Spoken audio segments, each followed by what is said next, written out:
Di dunia ini, tak semua pahlawan dikenang dengan nama.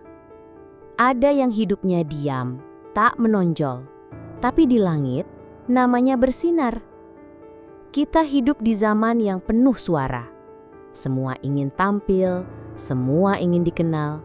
Tapi kisah hari ini bukan tentang mereka yang berada di mimbar. Bukan tentang sahabat yang menjadi panglima atau khalifah.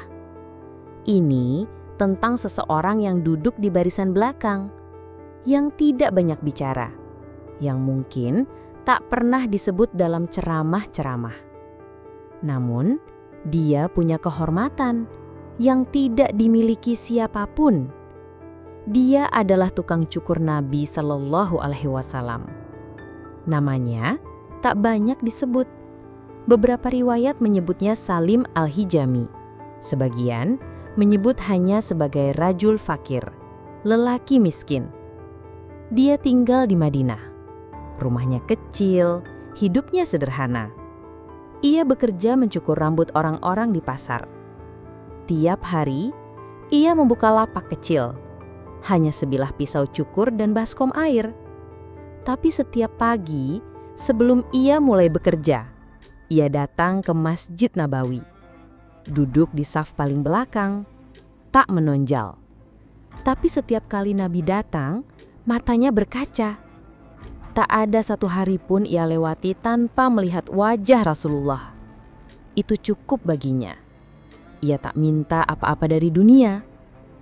Tahun ke-10 Hijriah, Rasulullah memimpin ibadah haji terakhir. Haji ini akan dikenal sebagai Haji Wada, haji perpisahan. Lebih dari 100.000 orang hadir. Seluruh sahabat besar ikut. Abu Bakar, Umar, Utsman, Ali, semua ada. Selesai tawaf, Nabi Shallallahu Alaihi Wasallam duduk dan memanggil seseorang. Panggilkan tukang cukur, sabda Nabi Shallallahu Alaihi Wasallam. Semua orang menunggu. Siapa yang akan mencukur rambut mulia Rasulullah Shallallahu Alaihi Wasallam? Lalu, dari antara kerumunan, seseorang maju. Lelaki tua, bajunya sederhana, tangannya gemetar. Dialah tukang cukur itu. Seketika, seluruh pasang mata terkejut. Mengapa bukan sahabat besar? Mengapa bukan keluarga Nabi, tapi justru dia? Ia duduk perlahan di belakang Rasulullah Shallallahu Alaihi Wasallam. Dengan sangat hati-hati, ia mencukur bagian kanan kepala Nabi, kemudian kiri.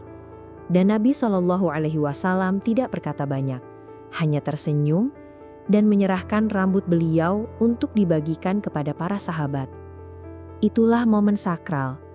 Ia bukan hanya mencukur rambut Rasulullah Shallallahu Alaihi Wasallam, tapi menyentuh bagian kepala manusia terbaik di muka bumi. Setelah peristiwa itu, ia kembali ke kehidupannya, tak berubah. Tetap sederhana, tetap mencukur rambut di sudut pasar. Tapi setiap malam, ia menangis. Ia tidak mencari popularitas. Ia tak pernah menceritakan kehormatan itu dengan bangga.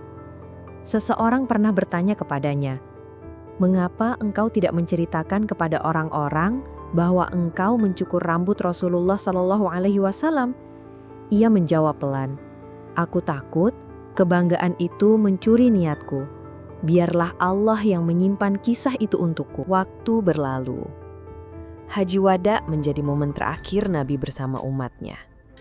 Tak lama setelah itu, Rasulullah Shallallahu Alaihi Wasallam wafat. Madinah seakan gelap. Orang-orang menangis di sudut kota, termasuk si tukang cukur. Sejak hari itu, ia tak lagi membuka lapak. Ia menyendiri di rumah kecilnya. Ia tak lagi mencukur siapapun. "Tangan ini," katanya, "sudah menyentuh kepala Rasulullah.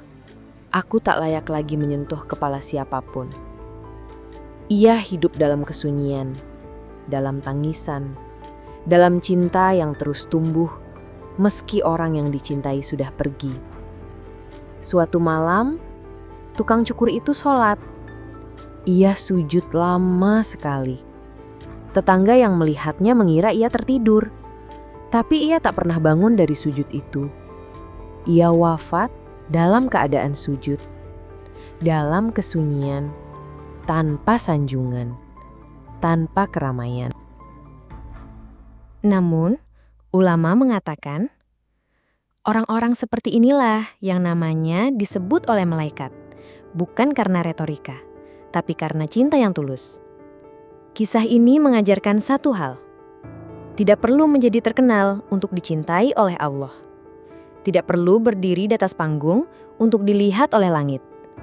Cukup satu hal, ketulusan. Tukang cukur itu tidak dikenal manusia, tapi Rasul mengenalnya. Allah menyebutnya, dan para malaikat mencatatnya. Lalu, apa yang kita cari hari ini? Popularitas? Pengikut? Sorotan?